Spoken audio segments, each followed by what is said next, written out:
नमस्कार दोस्तों, आज हम देखेंगे चंद्रयान 3 की संपूर्ण जानकारी। क्यों लगी है चांद पर जाने की होड़, यानी संसार में क्यों लगी है चांद पर जाने की होड़। क्या सचमुच में चांद पर है इस प्रकार का खजाना? क्या चाहती है दुनिया चांद से?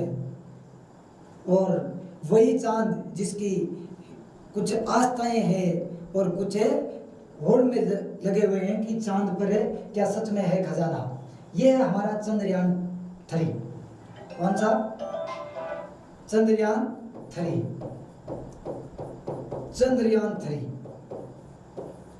भारत इससे पहले दो चंद्रयान भेज चुका है, चंद्रयान फर्स्ट और चंद्रयान सेकंड, जो किन्हीं कारणों के कारण, कुछ कमियों के कारण वो विफल हो गए लैंडिंग करने में। लेकिन जो चंद्रयान 3 है उसके बारे में क्या अलग से विशेषता है, क्या कमियां रह गई थी, क्या सुधार किया हमने, यानी चंद्रयान 3 की संपूर्ण डिटेल पढ़ेंगे। और क्यों मची है दुनिया में होड़ चांद पर जाने के लिए, ऐसा क्या है चांद पर, वो सब कुछ आज हम देखेंगे। क्या सच में इस प्रकार से माना जाता है कि चांद पर खजाना है, सोना है, या फिर अलग अलग प्रकार की धातुएं हैं, तो उनके बारे में संपूर्ण डिटेल पढ़ेंगे। चंद्रयान, जब चांद पर कोई चीज भेजी जाती है उसका क्या महत्व होता है, कैसे भेजी जाती है, उनकी संपूर्ण डिटेल पढ़ेंगे। तो आगे देखते हैं।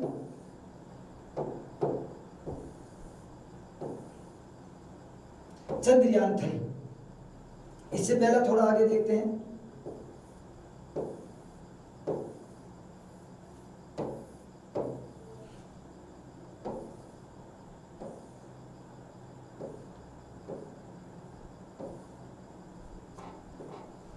यानी ये देखना है कि चांद पर भारत, चांद पर भारत, यानी सर्वप्रथम 22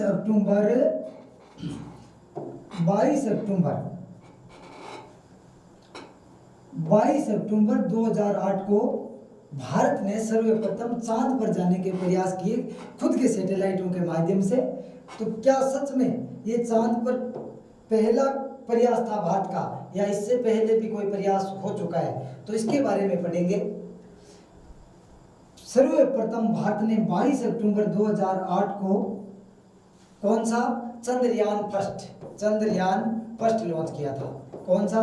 चंद्रयान फर्स्ट। ये ध्यान में रखना है, कब लॉन्च किया तो आपको याद रखना है 22 अक्टूबर 2008 को। उसकी क्या विशेषता थी और किन कारणों के कारण वो चांद की धरती पर आराम से सही तरीके से लैंड नहीं कर सका, उनकी संपूर्ण जानकारी हम देखेंगे। चंद्रयान फर्स्ट में भारत को लगभग 386 करोड़ का खर्चा आया था। कितने का? 386 करोड़ का खर्चा आया था। यानी लगभग फर्स्ट ये जो लॉन्च हुआ था चंद्रयान फर्स्ट उसमें, और चंद्रयान का जो वजन था उसका 1380 किलो। कितना था? 1380 किलो। तो क्या कमियां रह गई इसमें, क्या कमियां रह गई उनके बारे में देखेंगे। खास बात, क्या खास बात थी चंद्रयान फर्स्ट में, ये थोड़ी ध्यान में रखनी है कि क्या खास बात थी। चंद्रयान फर्स्ट ने 312 दिन तक, कितने दिन तक? 312 दिन तक चांद के चक्कर लगाए। किसके चक्कर लगाए? चांद के चारों ओर चांद की कक्षा में घूमता रहा चंद्रयान फर्स्ट। कितने दिन? 312 दिन। जिसने चांद की सतह पर पानी के सबूत पाए थे। ये चंद्रयान फर्स्ट, जिसकी पहली सफलता थी कि उसने पता लगाया कि चंद्रयान की सतह पर क्या है, पानी मौजूद है, पानी उपलब्ध है, ये पता लगा। और भारत ने एक इतिहास रचा कि सर्वप्रथम उसने पता लगाया कि चांद की सतह पर क्या है, पानी है, अथाक जल है। जिस प्रकार से पृथ्वी का लगभग 71% भाग जल से ढका हुआ है, उसी प्रकार चंद्रयान की सतह पर भी जल उपलब्ध है। ऐसे सबूत प्राप्त हुए थे हमें चंद्रयान फर्स्ट से, जो कब लॉन्च हुआ? 22 अक्टूबर 2008 को। जो 312 दिन तक चंद्रयान फर्स्ट है वो चंद्रमा की कक्षा में चक्कर लगाता रहा। उससे आगे चंद्रयान सेकंड। कौन सा? चंद्रयान सेकंड। ये है चंद्रयान 2। चंद्रयान 2 सेकंड। इसको कब लॉन्च किया गया? 22 जुलाई 2019। 22 जुलाई 2019 के दिन चंद्रयान सेकेंड को लॉन्च किया गया और इसका खर्चा कुल कितना था, 978 करोड़ रुपए। कितने, 978 करोड़ रुपए। और इसका कुल वजन कितना था, 3877 किलो। इसका कुल वजन कितना था, 3877 किलो। और इसमें क्या विशेषता थी, इसके बारे में कुछ खास बातें देखते हैं। तो आप देखोगे कि चंद्रयान 2 का मकसद चांद के दक्षिणी ध्रुव पर पहुंचना था। कौन से ध्रुव पर, चांद के दक्षिणी ध्रुव पर। और चांद के दक्षिणी ध्रुव पर पहुंचना कोई आसान बात नहीं है। चांद का दक्षिणी ध्रुव इतना उबड़ खाबड़ है, इतना उबड़ खाबड़ है कि वहां पर किसी भी यान को लैंड करवाना एक बहुत ही मुश्किल काम है। लेकिन जो काम मुश्किल हो उसको करने में अलग ही आनंद आता है। और भारत की वही जिद कि उसने क्या है, दक्षिणी ध्रुव पर कौन सा यान भेजा, चंद्रयान सेकेंड। सॉफ्टवेयर गड़बड़ी की वजह से लैंडर की जो हाई लैंडिंग है वो हो गई, हार्ड लैंडिंग है हो गई, यानी वो सही तरीके से जमीन पर यानी चांद की जो जमीन है उस पर नहीं उतर पाया। और जिसके कारण क्या है, हमारा चंद्रयान सेकेंड है वो क्या हो गया, विफल हो गया।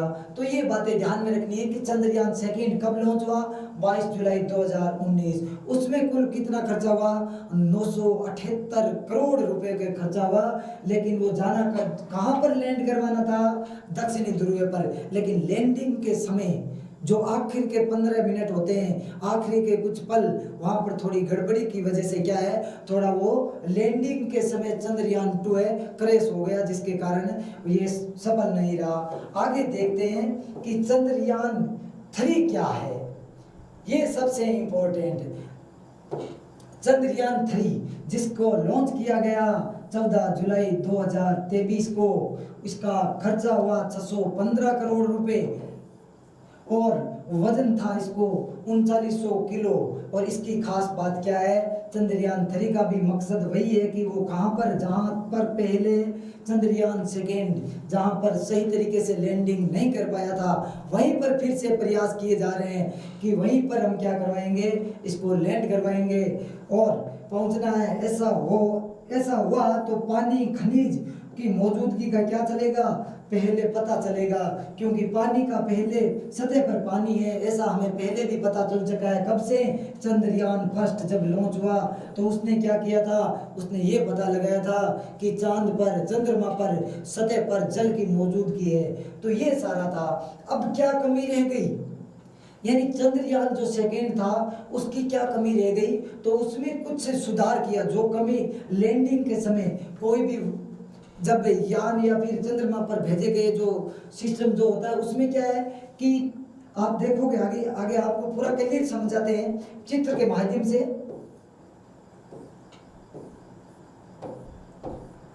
थोड़ा नीचे लेके आराम से पूरा समझते हैं हम।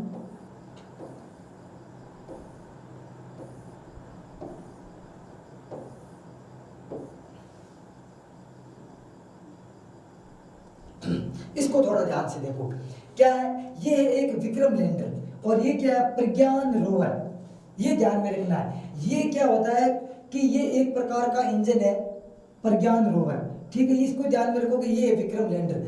जब ये दोनों आपस में जुड़े, इनको 17 अगस्त को क्या है, 17 अगस्त जब ये आराम से चंद्रमा के चारों ओर कक्षा में चक्कर लगा रहे थे, तब वैज्ञानिकों के द्वारा, इसरो के द्वारा इनको क्या है, विक्रम लैंडर को प्रज्ञान रोवर से अलग करना था।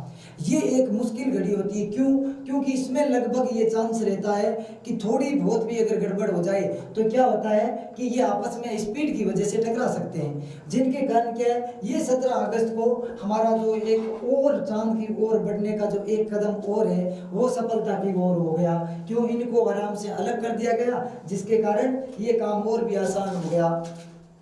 इसके बाद देखते हैं कि मिशन लाइफ, यानी जो इसका मिशन था चंद्रयान 3 का, किसका, चंद्रयान 3 का जो मिशन था उसका नाम था मिशन लाइफ। ये बात है। और ये लूडोर डे यानी 14 दिन के अंतर्गत, और फिर इसमें भी 14 दिन। इस विक्रम लैंडर का वजन कितना है, 1749.86 किलो, जबकि जो ये रोवर है उसका वजन मात्र 46 किलो। और इनके काम आगे देखो, इनका काम क्या है कि चंद्रमा के दक्षिणी ध्रुव पर सॉफ्ट लैंडिंग करवाना। विक्रम लैंडर का कार्य है कि चंद्रमा के दक्षिणी ध्रुव, जहाँ की जमीन उबड़ खाबड़ है, जहाँ पर कहीं पर गड्ढे हैं तो कहीं पर उभरा हुआ भाग है, वहां पर एकदम सॉफ्ट लैंडिंग करवाना। और इसका काम क्या है रोवर का? इसका काम है चांद की सतह पर जो मौजूद खनिज, पानी, जल, यानी जो संबंधित सभी बातें, यानी उनका पता लगाना, ये रोवर का काम है। रोवर क्या होता है ये देखिए आप, क्या होता है रोवर। तो आपको ये चित्र दिखाई दे रहा है, एक चित्र के माध्यम से देखेंगे।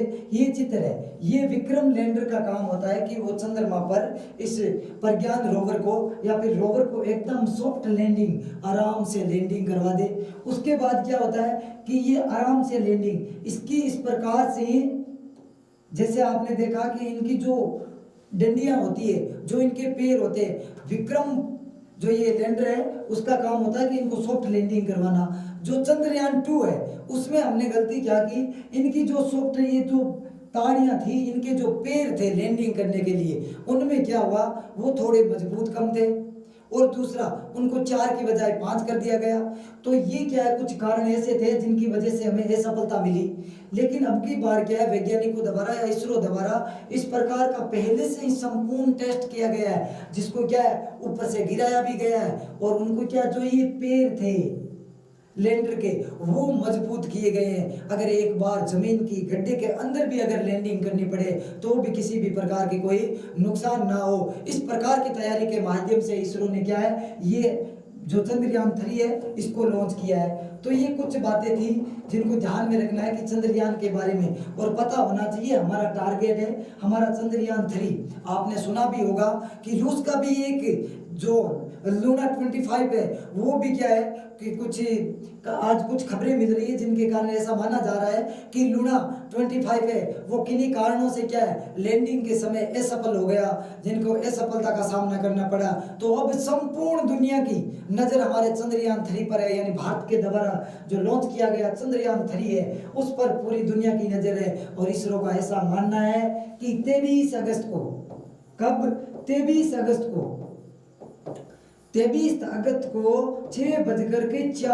पर 4 मिनट पर हम क्या है जो चंद्रयान 3 है उसकी एकदम सुरक्षित सेफ लैंडिंग करवाएंगे। कहां पर?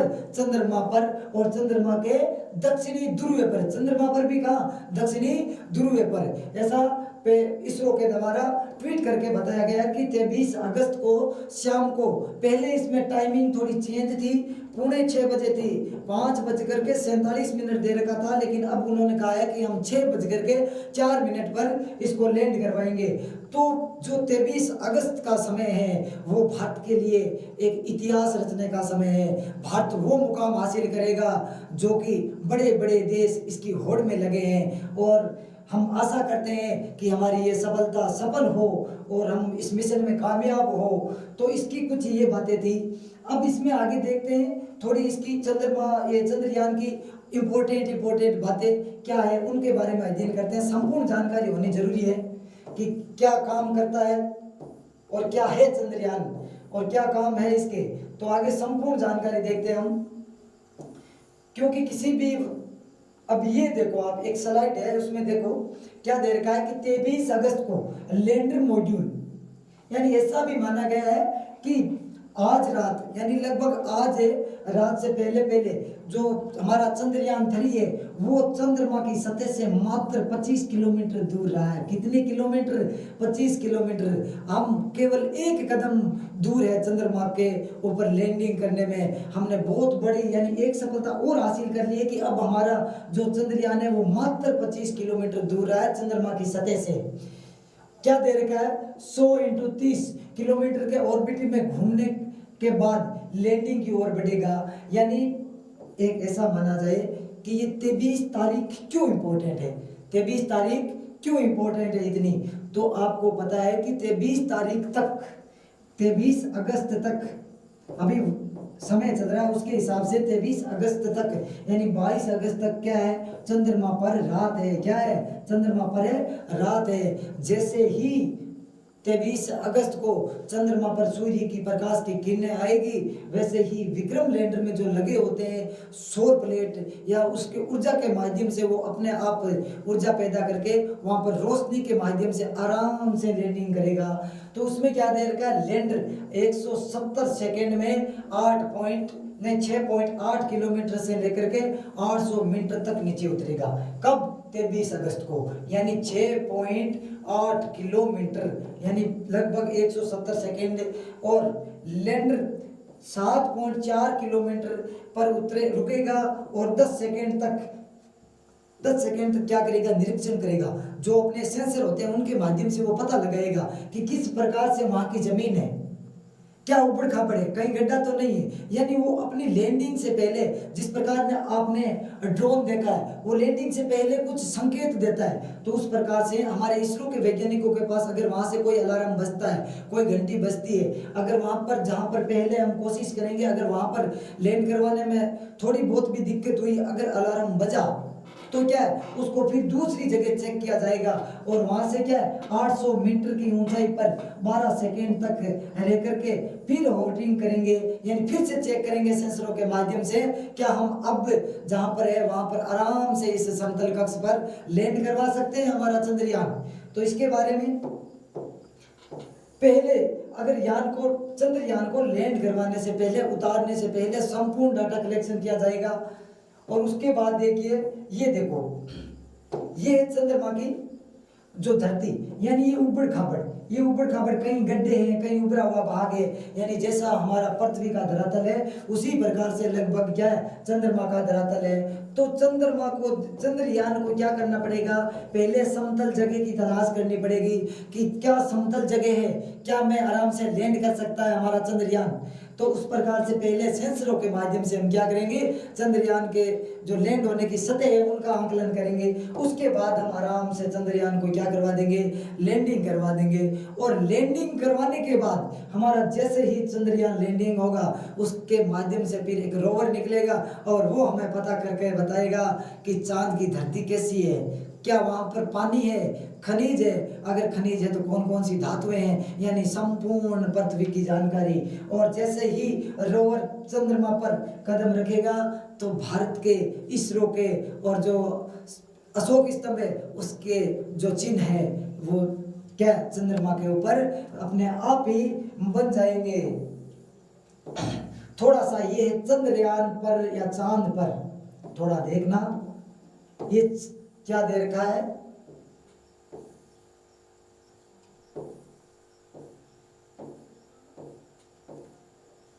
दे रखा है कि चांद पर लैंडिंग खतरनाक क्यों, ये भी जरूरी है। चांद पर लैंडिंग इतनी खतरनाक क्यों है, इसका रीजन भी हमें जानना है। क्या सचमुच में चांद पर इतनी खतरनाक है लैंडिंग, तो उनके बारे में ध्यान देना है कि धरती से चांद की दूरी करीब 4 लाख किलोमीटर है।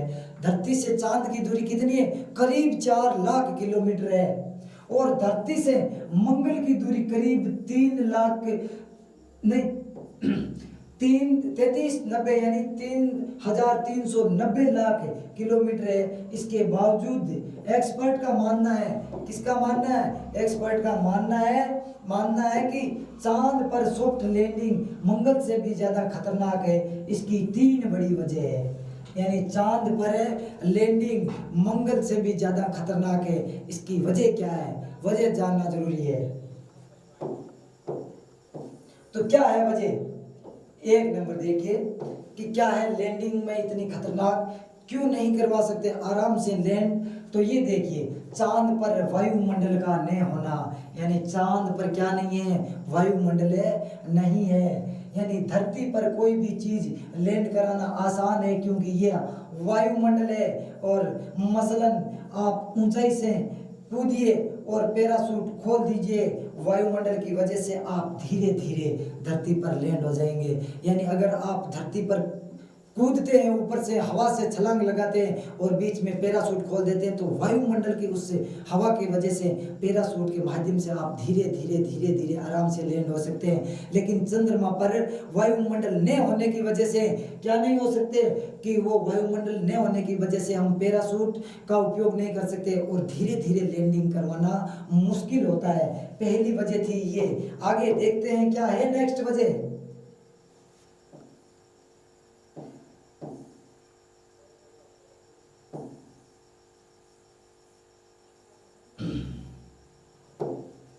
चांद पर ये वायुमंडल ने के बराबर है।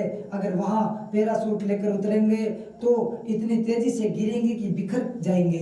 अगर चांद पर वायुमंडल नहीं है, इसका मतलब अगर वहां पर पैराशूट लेकर भी उतरे तो भी इतने तेजी से उतरेंगे कि वहां पर बिखर जाएंगे। वहां उतरने के लिए प्रोपेलेंट जलाना पड़ता है। क्या जलाना पड़ता है? प्रोपेलेंट, जिसकी वजह से क्या है, पैराशूट के अंदर आग के माध्यम से थोड़ा उसको कंट्रोल किया जा सकता है। इसे इस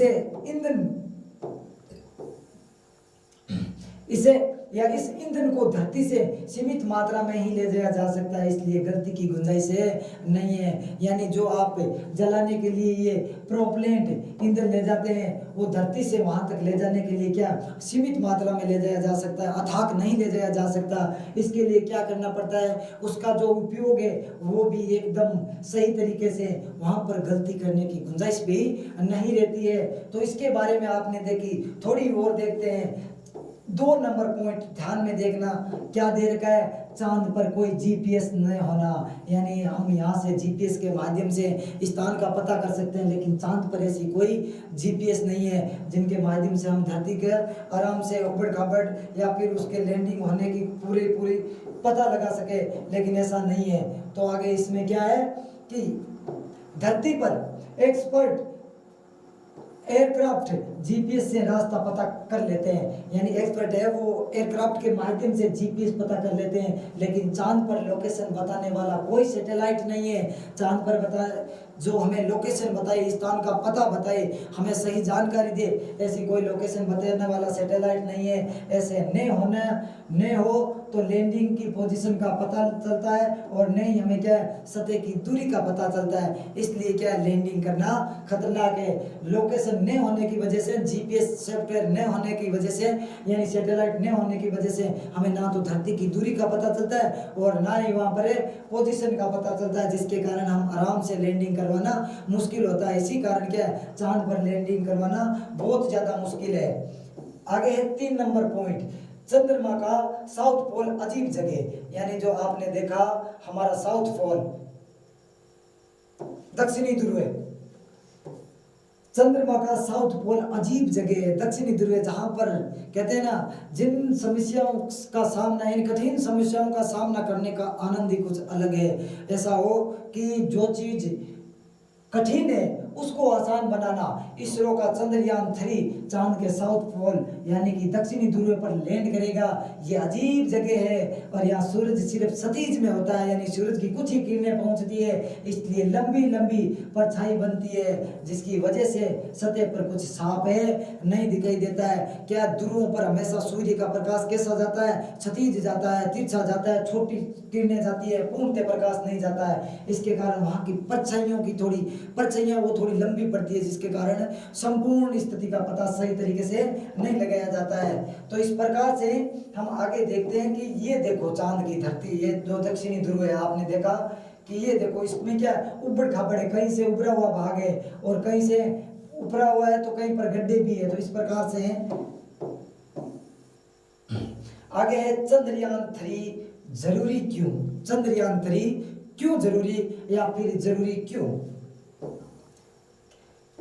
टिकी है चंद्रयान 3 पर दुनिया की नजरें, इसके बारे में हम संपूर्ण जानकारी देखते हैं कि करीब 700 करोड़ रुपए की लागत वाला चंद्रयान 3 मिशन भारत के लिए अहम है, क्योंकि इस मिशन का लैंडर चांद के उस हिस्से तक जाएगा जिसके बारे में कोई जानकारी मौजूद नहीं है। यानी चंद्रयान 3 चांद के उस हिस्से तक जाएगा, यानी दक्षिणी ध्रुव तक, जहां पर आज तक उसकी स्थिति का कोई पता नहीं लगा पाया है, किसी के पास उसकी कोई थोड़ी बहुत भी जानकारी नहीं है। तो इसीलिए जरूरी है, इसीलिए दुनिया की नजरें टिकी है चंद्रयान 3 पर। ये था, आपने देखा था इसरो ने जब चंद्रयान 3 को लॉन्च किया तो ये था उसका संपूर्ण डाटा।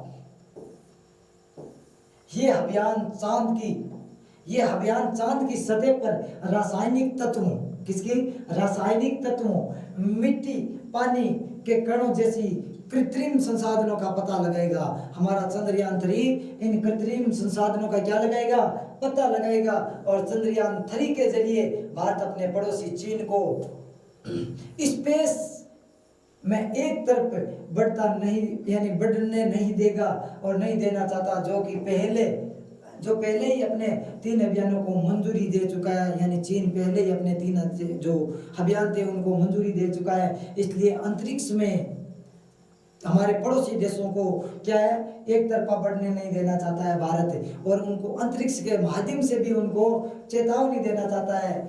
और क्या है, चांद के वीरान और उजाड़ सतह है के नीचे कई बहुमूल्य धातुएं मौजूद है, सोना, चांदी, प्लेटिनम, इस प्रकार की उनकी होने की संभावना पूरी है। इसमें चांदी, प्लेटिनियम, यूरेनियम, इस प्रकार की इंपॉर्टेंट धातुएं हैं जिनका पता लगाया जाएगा। ये है चंद्रयान 3 की इंपॉर्टेंट बातें जो आपको बताई। तो हम क्या है, हमारे लिए ध्यान में रखना, हमारे लिए 23 अगस्त, कब 23 अगस्त एक भारत के लिए नहीं अपितु विश्व के लिए भी एक इम्पोर्टेंट देश है, क्योंकि जहां पर चांद की जिस सतह पर आज तक विश्व का कोई भी देश यान नहीं भेज सका, अभियान नहीं भेज सका, उस जगह 23 अगस्त को भारत एक इतिहास रचने जा रहा है। तो उसके लिए 23 अगस्त के लिए आप सभी को पहले से अग्रिम शुभकामनाएं कि हम इस मिशन में सफल हो। जय हिंद, जय भारत।